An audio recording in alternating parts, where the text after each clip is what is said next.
Hello everyone, আসসালামু আলাইকুম। আপনারা কেমন আছেন? আশা করি ভালো আছেন। আর আমিও আল্লাহর রহমতে বেশ ভালো আছি। তো আজ আমি রান্না করব চিতল মাছের কুফতা কারি। তো প্রথমে আমি মাছ থেকে কাঁটাটা আলাদা করে নিতেছি, আর একটি কাঁটা চামচের সাহায্যে এভাবে মাছটা খুব সহজে আলাদা করা যায়। তো আমি সবগুলা মাছকে এভাবে আলাদা করে নিতেছি কাঁটা থেকে। তো পরে আমি কুফতাটা বানিয়ে নিব। আর এই তো অনেক সুন্দরভাবে আমি কাঁটাটা ছাড়িয়ে নিয়েছি।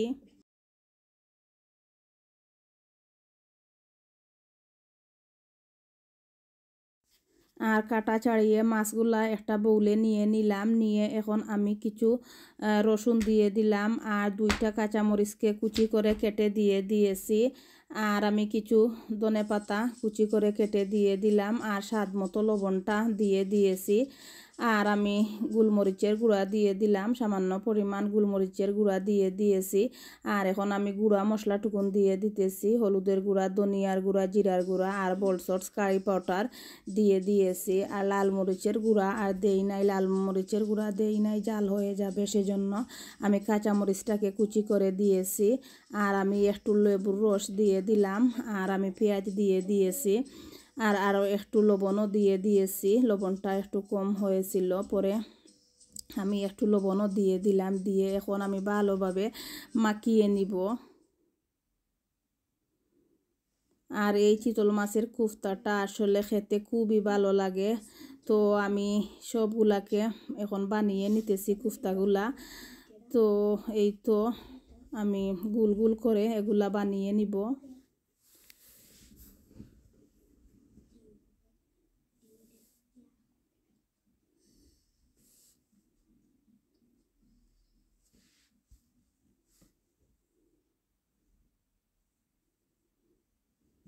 আর এখন আমি রান্না করে নিব। চুলায় একটি পাতিল বসিয়ে নিলাম, নিয়ে পরিমাণ মতো তেল দিয়েছি। আর তেলটা গরম হওয়ার পরে রসুনটাও দিয়ে দিলাম।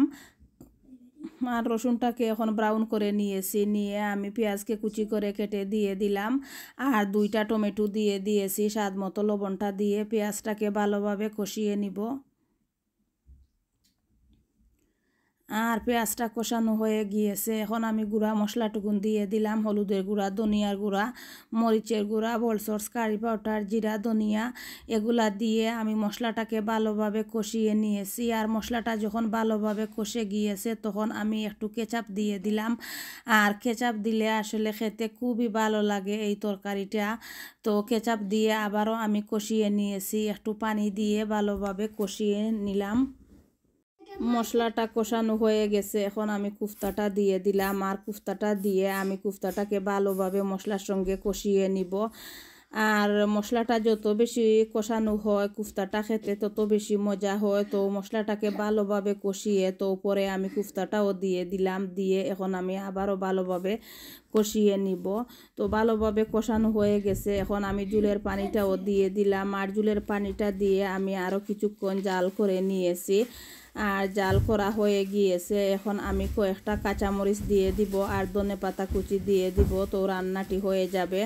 তো ভিউয়ার্স, আপনাদের কাছে যদি আমার ভিডিওটি ভালো লাগে তাহলে আমার চ্যানেলটি সাবস্ক্রাইব করে আমার পাশে থাকতে পারেন।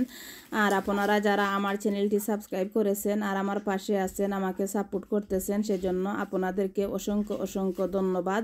তো আজকের ভিডিওটি ছিল এ পর্যন্ত। আসসালামু আলাইকুম।